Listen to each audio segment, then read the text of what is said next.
Several Outlaw drivers are indeed headed for Port Royal today. The World of Outlaws Championship is wide open. Jonathan Davenport wins big and Tim McCreadie has a good night. Plus, not every split is a driver getting fired. Let's go.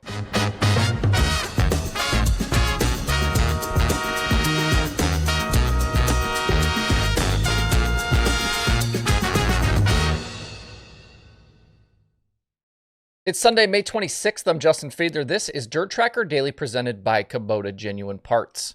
Off the top today, the Kubota High Limit Sprint Cars are racing for $75,000 to win tonight at Port Royal for the Weikert, and there will be World of Outlaws drivers in the field. This was something we talked about almost 2 weeks ago when we discussed which high limit races were potentially in play for the Outlaw drivers to use their four freebies for this season.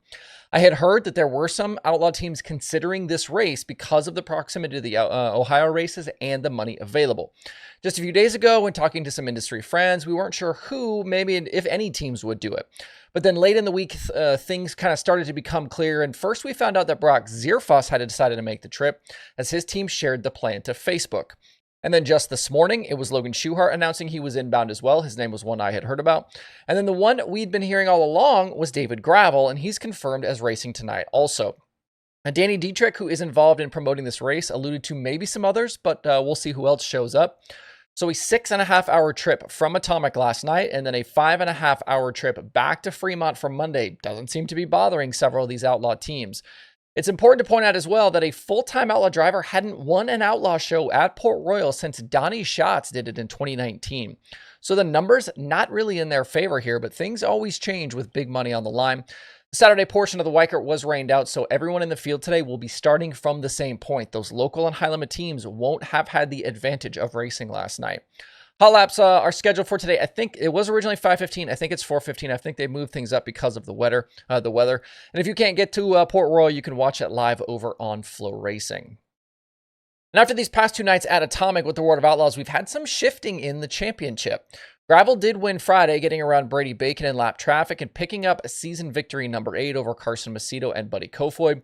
Kofoid had a huge bounce back from not getting a qualifying lap in because of mechanical issues. Looked like it was maybe something under the hood with that Toyota engine. He then won a massive 10th to 3rd in the heat race, though, to drag that team off the bottom and help them salvage something out of the night. And then he was able to get to the podium and keep his top 10 streak alive. Last night, though, was where things really kind of started to shift. Early on, while fighting Sheldon Haudenschild for the lead, Gravel tangled with the lap car of Keith Baxter and knocked the front end out of the big game, too. And then he was trapped in the work area making repairs, so the best they could do was 21st. They would have been 23rd, but ended up coming out of the work area later, even though they were a bunch of laps down, but they did pick up 2 more positions. We'll see if those 4 points come into play later this season. That's what they gained by finishing 21st instead of 23rd. Sheldon Haudenschild, your winner, but Kofoid and Macedo again on the podium. Macedo is now second in the standings. He's just 36 points behind Gravel. Schatz is back to 3rd. Gio Scelzi still 4th, and Kofoid is now up to 5th. He's 94 points behind. I said it last week, but this Roth team could be in the mix all summer if Kofoid's speed continues. If you have a subscription to DIRTRACKR Plus, you can view the streakers stat for each series tracked.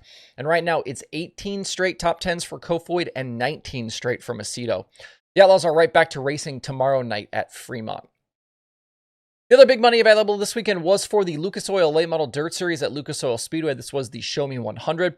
Ricky Thornton Jr. swept the 2 nights leading into last night's finale. A little bit of drama in each of those as RTJ nipped Garrett Alberson on a late restart to win Thursday. And then Friday, we had a little early race contact between RTJ and Davenport. Definitely a little fire there between those two drivers. We've seen that pop up a few times here in recent seasons.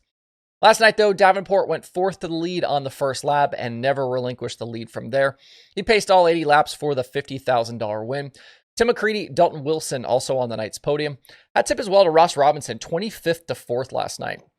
I said on the show last week, Davenport would be a factor, and he was strong last night. Those guys were definitely fast. That was his 3rd Lucas win of the season. McCreadie running 2nd. That was his first podium run in the Rocket House car. We'll see if this is a sign of more things to come and more good runs out of that team. He's now up to 6th in the Lucas standings, and that battle for that final chase spot that I've continued to point to is still really tight. Hudson O'Neal back to 4th. He's got that final spot right now because of a not great weekend from Mike Marlar. But 4th to 9th is separated by just 70 points right now. Lucas teams are off for a few weeks at Smoky Mountain next on June 14th and 15th. World of Outlaws late models had their big show at Ultimate Motorsports Park rained out. Ross Bales, Bobby Pierce split the Friday night prelim features. And there were a bunch of other winners around the country, even though several races did get washed out. Ryan Timms, Kenna McIntosh split the Extreme Midget wins at Atomic with the Outlaws. Kenna Mac still well in control of those standings. Logan Seavey back to Thursday, won the second night at Circle City with the USAC Sprint Cars. He's 86 points clear of Kevin Thomas Jr. for that title fight. Other weekend open wheel winners included Danny Dietrich Friday at Williams Grove. Cale Thomas was an Attica winner. Zane DeVault swept 410 features at Fremont, and Chase Randall won his first ever 410 race last night at Knoxville. Scotty Neitzel, the IRA winner last night at Wilmot. The IRA Sunday race at 141 Speedway has been canceled. Other weekend late model winners included Will Rowland with the Spring Nationals at Sugar Creek. Rusty Schlenk swept the weekend Ironman races between Attica and Oakshade. And Jason Fager was a Mars winner at Fairbury. Weekend US MTS wins went to Jim Chisholm. He went back-to-back between Hamilton County and Fayette County. Lucas Schott was the Friday winner at Deer Creek, and last night it was Brandon Davis at Mississippi Thunder. Jake Tim leads Chisholm and Rodney Sanders in the standings, headed to Mason City Motor Speedway tonight. Finally today, a little bit of sprint car driver news. Through this early part of 2024, we've been following along with Hunter Schuerenberg's ride situation, as for a period he was the driver for 3 different sprint car teams. Hayward and Heidbreeder had brought him in for both of their 410 teams. And then following the departure of Lachlan McHugh from the Deuce 5 team around Knoxville, Schuerenberg was announced there as well after a few races with Kerry Madsen in the seat.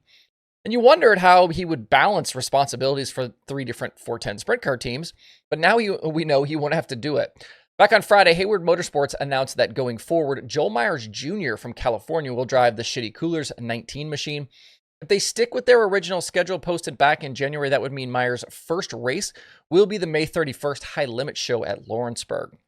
No other details were shared from Hayward, and there has been nothing publicly about this move from Schuerenberg, at least that I can find. Schuerenberg did go to Lake Ozark last night and win the Power Eye 410 show. He topped Noah Gass and Kyle Bellum for $5,000, but that was in the Heidbreeder 19. Schuerenberg had made 4 appearances with Hayward, including a 16th with Maverick at Terre Haute, a 12th with High Limit at Kokomo, 20th with Power Eye at Lee County, and a DNS in the feature last week at Knoxville. I've heard rumblings that potentially the situation was Schuerenberg walking away from the Hayward team and not him getting replaced. If that's true, I think it's an interesting illustration and a good reminder that sometimes these deals go sideways and it's actually the driver walking away and not them getting fired. I feel like we always assume someone got fired in these situations, but that's not always the case. Schuerenberg clearly has something solid going with Heidbreeder, and this will be a good chance for Myers to get more experience outside of California. I don't know, though, what this means for the Deuce 5, as Schuerenberg hasn't been driving it lately either. Matt Jewell was in the car for a few weeks, and then Dazen Persley drove it to an 11th place finish at Knoxville last night, so maybe an open ride situation there right now. That's it for the Daily Show today. Hopefully you get a chance to enjoy plenty of motorsports on this Memorial Day Sunday. Hope you guys have a great day out there. We'll see you right back here tomorrow.